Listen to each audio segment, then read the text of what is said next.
Zone, अचानक से मेरे वो कम हो रहे हैं। आप लोग को स्टोरी अच्छी नहीं लग रही क्या?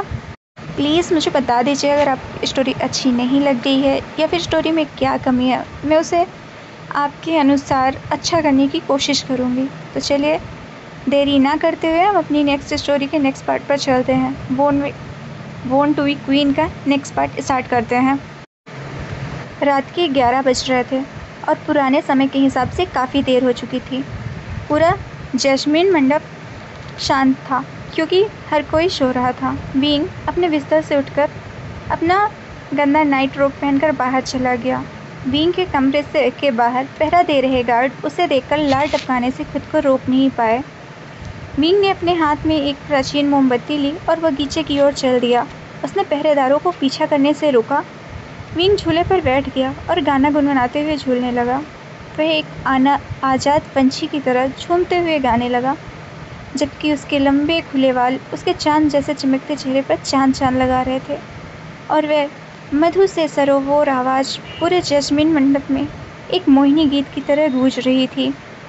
अचानक बीइंग ने गाना बंद कर दिया और जब उसने पीछे एक टिंग की ध्वनि सुनी तो उसने पीछे देखा और पाया कि लान वांगची वहीं था, जो एक चकित नज़र के साथ वहाँ खड़ा था। बीइंग मुस्कुराया और झुककर किंग को प्रणाम किया। किंग, यहाँ आइए, उसने मधुरता के साथ कहा।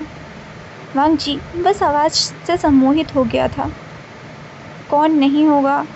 वह बहुत सुंदर आवाज़ है, एक गायन देवी की तरह। इतना मंदमुग्ध करने वाला, इतना सम्मोहित करने वाला गीत। वांगची उसकी ओर चलता गया और बीइंग खड़ा होता है और उसके सामने झुकता है। लान वांगची, तुम बहुत अच्छा गाते हो, बीइंग के गालों को सहलाते हुए कहा। बीइंग उसके स्पर्श पर झुका। धन्यवाद किंग, बीइंग ने मुस्कुराकर जवाब दिया। वांगची झूले पर बैठ गया और बीइंग को अपनी ओर खींच लिया और अपना सिर बीइंग के कंधों पर टिका दिया। बीइंग का दिल तेजी से धड़कने लगा जब उसने वांगची की गर्म सांसों को अपनी खुली गर्दन में महसूस किया। बीइंग अपनी ओठों को काटा। ये मैं क्या महसूस कर रहा हूँ? मुझे इससे पहले कभी कामुक स्पर्श नहीं मिला था। वांगची, तुम बहुत अच्छी खुशबू आ रही है बीइंग, तुमसे बहुत अच्छी खुशबू आ रही है बीइंग, उसने बीइंग की गर्दन की ओर झुकते हुए कहा। चिंग दूसरी ओर देखने लगा और उसने अपने मन में कहा, किंग कभी किसी अन्य ओमेगा के इतने करीब नहीं रहे हैं। चिंग बीइंग की ओर एक नज़र देखकर कहता है, यह अलग है और सुंदर भी। वांगची, गाओ बीइंग, तुम्हारी आवाज़ बहुत मधुर है। अचानक बीइंग को लान वांगची के सामने विनम्र महसूस हुआ। गाते समय उसने अपनी पोशाक को कड़क पकड़ लिया। उसकी आवाज़ वास्तव में बहुत सुंदर और मंदमुग्ध करने वाली थी। उसके मंदमुग्ध करने वाले गायन को सुनते हुए लान वांगची बीइंग की गर्दन से चिपक गया और अंतिम पंक्ति के साथ बीइंग ने गाने में एक सुंदर गुनगुनाती धुन के साथ गीत को समाप्त किया। बीइंग ने वांगची को देखा और देखा कि वांगची कैसे देख रहा था। वांगची की आंखें बीइंग के सुंदर चेहरे की प्रशंसा कर रही थी। उसकी गहरी हेजल गोलाकार आंखें, दोहरी पलकें, एक मोनोलूट के साथ। लान वांगची, बीइंग, तुम्हारी आंखें बहुत सुंदर हैं। अनजाने में ही बीइंग की आंखों को चूम लिया। बीइंग अपनी आंखें बंद की, शर्म से अपनी ओठों को काटा। लान वांगची की नज़रें बीइंग के गुलाबी चमकदार ओठों पर गईं। वे बहुत ही आकर्षक लग रहे थे, बहुत ही चूमने योग्य और चूसने योग्य। लान वांगची ने कभी भी किसी भी उपपत्नी के ओठों पर चुंबन नहीं किया क्योंकि यह इसे घिनौना लगता है, लेकिन वह बीइंग के ओठों को चूसने से अपने आप को रोक नहीं पाया। वांगची ने बीइंग के चेहरे को अपने हाथों में लिया और उसके चेहरे की ओर बढ़ा। उसने धीरे से बीइंग के ओठों पर अपने ओठ रख दिए। बीइंग एक पल के लिए सांस लेना ही भूल गया। वांगची ने धीरे से उसके ओठों को चूसा, जबकि बीइंग धीमी आवाज़ में कराह रहा था। वांगची ने बीइंग को अपने और करीब खींचा और बीइंग के ओठों पर अपने ओठों को इस तरह से काटा जैसे किसी मुलायम पंखुड़ी को सहला रहा हो। चिंग दूसरी ओर देखते हुए, मैंने कुछ भी नहीं देखा। चांद इस मनमोहक दृश्य को देख रहा था।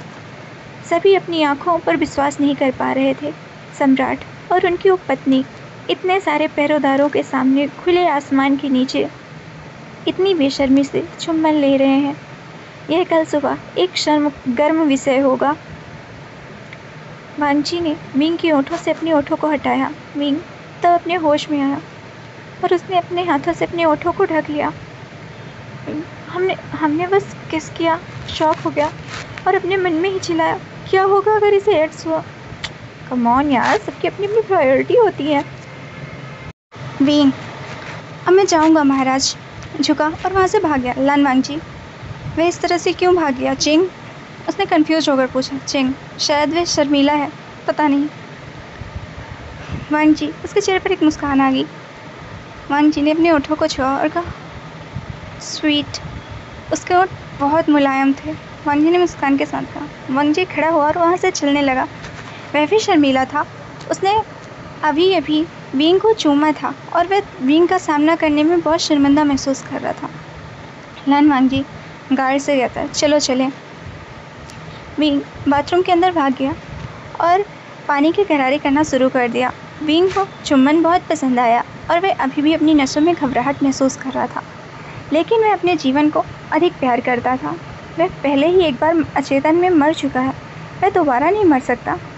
विंग, खास मैंने मेडिकल की पढ़ाई करी होती तो मैं कम से कम लक्षण तो देख पाता।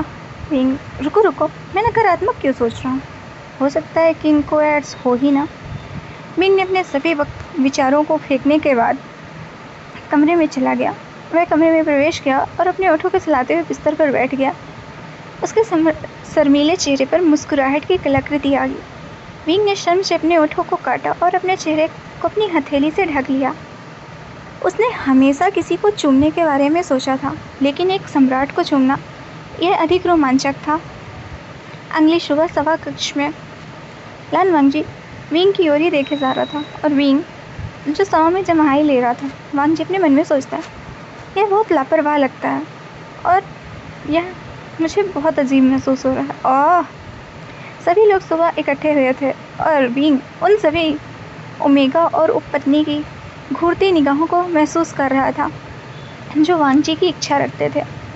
विंग ने कोई परवाह नहीं की और बस अपने काम से काम लिया और वहाँ से चला गया। जैस्मिन पवेलियन में विंग आलस से अपने बिस्तर पर बैठे हुए अपने बालों पर कंघी कर रहा था। शुयान, तुम हमेशा अपने बिस्तर पर आलस से ऐसे क्यों बैठे रहते हो? जाओ और कॉन्क्यूवाइन से दोस्ती करो ताकि वो तुम्हारा साथ दे सके। विंग को उपदेश देते हुए शुयान ने कहा। विंग जमाई लेते हुए, तुम बहुत ज़्यादा बोलते हो शुयान। शुयान, जब तुम्हें फिर से कोल्ड पैलेस में फेंक दिया जाएगा तब तुम मेरी सारी सलाहों के बारे में सोचोगे। विंग नाटकीय ढंग से देखते हुए कहा। शुयांगे, आपका यह कहना कितना निर्दयी है। शुयान, उफ कॉन्क्यूवाइन, आपका अभिनय करना शोभा नहीं देता। आप ऐसे क्यों हैं? उसने चिढ़कर अपना माथा थपथपाया। मून पवेलियन में म्या ने किताब अपने चौथे बेटे के पैरों के पास फेंकी और उसे जिससे वह चौंक गया। म्या के चेहरे पर एक चिड़चिड़ाहट भरी नज़र थी। उसका बेटा कुछ क्षेत्रों में सर्वश्रेष्ठ है, लेकिन उसका चौथा बेटा हर चीज़ में उसे बुरा लगता है। म्या, मेरे बेटे होकर तुमने सिर्फ 74 अंक प्राप्त किए। वो गुस्से से चिल्लाई। लान एजिन, मुझे माफ़ कर दो माँ, उसने डर कर कहा। म्या, आपका पहला भाई तलवारबाजी में अच्छा है, उसने चिल्लाते हुए कहा, और आपका दूसरा भाई साम्राज्य में तीरंदाजी में सर्वश्रेष्ठ है। आपका चौथा भाई मेडिकल क्षेत्र में आगे बढ़ रहा है, लेकिन आप परीक्षा में 100 अंक भी नहीं ला सके। उसे जोर से मारा। ईजिन, उसकी आंखों में आंसू आ गए। मैंने चिल्लाकर कहा, यहाँ से निकल जाओ। एजिन वहाँ से भाग गया। एजिन अपनी नम आंखों के साथ वहाँ से भाग गया। उसकी माँ क्यों नहीं समझ पाती कि वह गणित में अच्छा नहीं है, वह विद्वान नहीं बनना चाहता, वह चित्रकार बनना चाहता है। वह उसमें अच्छा है, लेकिन मैम चाहती है कि उसका चौथा बेटा ऐसी चीज़ों में अच्छा हो जो उन्हें सिंहासन पर चढ़ने में मदद करे। डेजी पवेलियन में मिंग याओ झूले पर बैठा था और उसके दिमाग में बुरी योजनाएं चल रही थी। वह आगे क्या करने वाला था इस बारे में सोचकर मुस्कुरा रहा था। मिंग याओ मुस्कुराहट के साथ कहता, मैं निश्चित रूप से फिर से आपके बच्चे को अपने पास ले आऊँगी किंग। और इधर मतलब विंग की तरफ, विंग बगीचे में टहल रहा था। खैर लान वांगजी ने उसे बगीचे में मिलने के लिए बुलाया है। विंग शोयांग, मैं उससे नहीं मिलना चाहता, मुँह फुलाते हुए कहा। वह मुझे कामों को उत्तेजना देता है, उसने शोयांग की ओर देखते हुए बोला। शोयांग, क्या यह अच्छा नहीं है? तुम उसके साथ खिलवाड़ करो और उसके बच्चों को उठाओ। इंगशी और माई लेडी, आपका मूल आपने अपने बच्चे को जन्म देने के बाद और अधिक हो जाएगा, उसने विंग के पीछे चलते हुए कहा। आखिरकार प्रिंस शुआन आपके पुत्र नहीं हैं। विंग ने पीछे देखा और कोल्ड आवाज़ में तेज से चिल्लाते हुए कहा, इंगशी, युआन मेरा बेटा है। उसने इंगशी की ओर इंगशी की आत्मा निहारते वाली नजरों से देखते हुए बोला। इंगशी ने एक गल्फ किया। उसने कहा, मुझे क्षमा करें माई लेडी। शुआन और इंगशी विंग की बदलती हुई आभा और उसके अलग व्यवहार को देखकर आश्चर्यचकित थे। विंग एक खुशमिजाज लापरवाह व्यक्ति रहा है, लेकिन उसे इस वाक्य ने अपमानित कर दिया। विंग दूर जाने वाला था, लेकिन उसने अपने सिर के ऊपर कुछ महसूस किया। उसने देखा और पाया कि एक अल्फा पेड़ की शाखा पर बैठा हुआ पेड़ से सेव खा रहा था। वह कौन है? विंग ने शुआंग से फुसफुसाकर पूछा। शुआंग, साम्राज्य के प्रथम राजकुमार लान हैकुआन, उसने फुसफुसाकर विंग को बताया। विंग, अपने पिता के समान नाम। विंग अपने मन में ही कहता है, काश ये उसके जैसा ना होता। विंग ने प्रथम राजकुमार को प्रणाम किया, जिसने उसे देखा भी नहीं, और वहाँ से चला गया। विंग शाही उद्यान की ओर चला, जहाँ पर उसने देखा कि लान वांगजी कुछ मंत्रियों के साथ बैठक कर रहा था। विंग, यहाँ तो राज दरबार जैसा लगा, उसने फुसफुसाकर शुआंग से कहा। शुआंग ने कहा, महामहिम अपने मूड के अनुसार दरबार बदलते रहते हैं। विंग ने कहा, ओह। वांगजी ने विंग की ओर अपनी नजरें मोड़ी तो विंग थोड़ा झुका। कुछ समय बैठक समाप्त हुई। सभी ने वांगजी को प्रणाम किया और वहाँ से चले गए, जबकि विंग उसकी ओर चला और वांगजी ने उसे अपनी ओर आने का संकेत किया। विंग ने वांगजी के सामने बैठ गया और अपनी बड़ी सी पालकी से उठकर कुशन को उठा लिया। क्या मैं जान सकता हूँ महाराज ने मुझे क्यों अचानक मिला? विंग ने बड़ी मीठी मुस्कान के साथ कहा। वांगजी ने भौहें ऊपर उठाई और उसे शुआंग अपने मन में सोचता है, आपको इस तरह नहीं करना चाहिए, तुम्हें खुश होना चाहिए विंग। तभी वांगजी पूछता है, तुम खुश नहीं हो? विंग सीधे जवाब देता है, नहीं, आपने मेरे सोने के समय में खलल डाला। शुआंग अपने माथे पर थप्पड़ मारता है और इंगशी कहता है, मतलब अपने मन में सोचती है, मेरी माई लेडी इतनी बेवकूफ़ क्यों है? वांगजी कोल्ड आवाज़ में पूछता है, सोने का समय? इस समय कौन सोता है? विंग, मैं, और केवल मैं। वांगजी विंग से पूछता है, कुछ मीठा खाना चाहोगे? और उसने ताली बजाई। वांगजी की ताली बजाती नौकरानियों ने मेज़ पर विभिन्न प्रकार की मिठाइयाँ मौजूद थीं। विंग ने अपने चौड़े मिठाइयों को देखा और एक टुकड़ा लिया और अपने मुँह के अंदर डाल लिया। उसने मिठाई को खाते हुए कहा, बहुत स्वादिष्ट, और उसने बहुत सारी मिठाइयाँ एक साथ अपने मुँह में भर ली। वांगजी जो उसे देख रहा था, उसने अपने मन में बताया, क्यूट। और इधर शुआंग अपने मन में सोचा, माई लेडी, आपको पहले किंग से पूछना चाहिए था। इस तरह विंग को किंग का अनुग्रह प्राप्त नहीं होगा। मुझे क्या करना है? और वांगजी तभी सबसे कहता है, हमें अकेले छोड़ दो, उसने कोल्ड टोन में कहा। वांगजी ने कहा और सभी नौकर गार्ड वहाँ से निकल गए, किंग और कंपे वाइन को अकेला समय देने के लिए। वांगजी के चेहरे पर मुस्कान थी।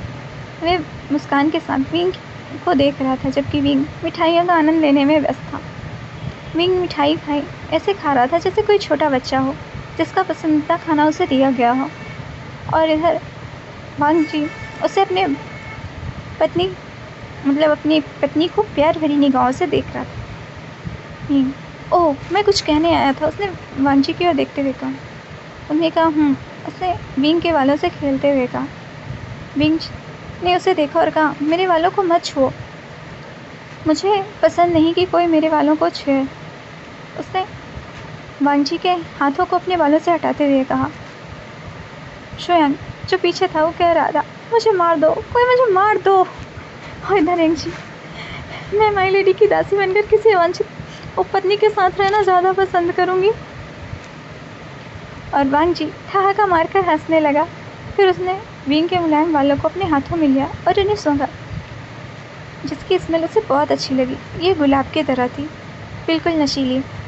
वांग जी, मुझे तुम्हारे वालों की स्मेल पसंद है, उसने विंग की गर्दन पर अपनी नाक रगड़ते हुए कहा। विंग विंग फिर आगे कहता है, वह तुम्हें पता है कि तुम दिन के उजाले में मुझे छेड़ रहे हो। वांग जी स्माइल करता है और वांग जी से पूछता है, क्या सच में?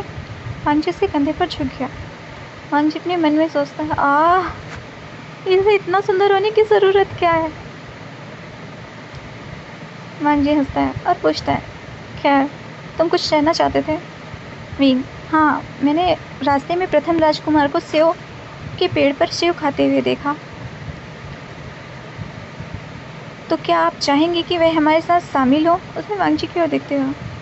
वांग जी गुस्सा हो गया और उसने कहा, हाय कौन, वह फिर से अपनी कक्षाएं बंक कर रहा है, उसने गुस्से में कहा। विंग अपने मन में सोचता है, मुझे लगता है मैंने राजकुमार को मुसीबत में डाल दिया। मैं किसी बच्चे से दुश्मनी नहीं करना चाहता था, उसने कर दिया। विंग घबराहट से खाना चबा रहा था, जबकि गार्ड पहले राजकुमार को बुलाने गए थे। चलो, कौन अपने से 3 साल छोटे अल्फा के साथ प्रतिद्वंदिता करना चाहता है? अब विंग पछता रहा है क्योंकि वह जानता है कि प्रथम राजकुमार उसकी माँ की तरह है, हमेशा सभी के प्रति द्वेष रखता है। लान है कौन, आपको नमस्कार पिताजी। उसकी नज़रें विंग की ओर गईं। विंग शान से खड़ा हुआ और वो उसे वो किया। आइकॉन वांग जी की ओर देखता है और कहता है, मुझे यकीन है आपने मुझे यहाँ अपनी ब्रेड वार्मर को दिखाने के लिए नहीं बुलाया है, उसने बहुत ही कोल्ड टोन में कहा। विंग अपने मन में सोचता है, होली मोली, ये कितना क्रूर है, सिवाय इसके ये कितना सुंदर है। उसने अपना सर हिलाया। वांग जी ने अपनी नज़रें टेढ़ी की और लान हैकवान की तरफ देखा और कहा, इस तरह से आप सम्राट के साथ बात करते हैं? आपकी माँ आपको इसी तरह से शिक्षित कर रही है? विंग अपने मन में सोच रहा था। वो उठता है और कहता है, सम्राट, आप यहाँ गलत हैं। उसने किंग की बाहों को पकड़ा और कहा, शांत हो जाइए, वह तो बस बच्चा है। लान हैकवान जो विंग की बातें सुने और कहता है, यह तो अच्छा होगा कि कोई 19 साल का लड़का मुझसे यह ना कहे। उसने विंग की ओर घूर के देखते हुए कहा और अपने मन में सोचा, ये सुंदर है, नहीं, मैं इसके बारे में नहीं सोच सकता। और इधर विंग अपने मन में ही कह रहा था, क्या मैं इस घमंडी को थप्पड़ मार सकता हूँ? उसने अपना मुंह बंद कर लिया और मुन्नन कहता है, मैंने इस बात को इतना जोर से क्यों कहा? वांग जी और हैकवान एक साथ तेज आवाज में कहते हैं, एक्सक्यूज मी। मतलब शोयांग जो ही पर था, वो अपने आप से कहता है, मुझे कोई पकड़ो, मैं बेहोश होने वाला हूँ। उसने इंगसी का हाथ पकड़ते हुए कहा। इंगसी अपने मन में सोचते हैं, मैं कोल्ड पैलेस में जाने के लिए तैयार नहीं हूँ। वांग विंग जो बस अपना मुंह बना रहा था। वांग जी, विंग, एक रॉयल का अपमान करने की तुम्हारी हिम्मत कैसे हुई? उसने गुस्से के साथ कहा। विंग, क्या हम भूल नहीं सकते कि मैंने अभी क्या कहा? उसने घबराई हुई हंसी के साथ कहा। वांग जी और हैकवान ने एक साथ कहा, बिल्कुल नहीं। विंग, मैं अपनी सजा को करने के लिए तैयार हूँ किंग। उसने खड़े होकर झुककर कहा। वांग जी, जाओ और शाही नियम को 100 बार दोहराओ, उसने कोल्ड टोन में कहा। विंग अपने सर को हिलाकर सहमत देता है और मन में सोचता है, यहाँ पर 1000 से ज़्यादा शाही नियम है और उन्हें 100 बार लिखना है। मुझे चक्कर आ रहा है। तो गाइस, आज के लिए इतना ही, मिलते हैं कल, बाय बाय।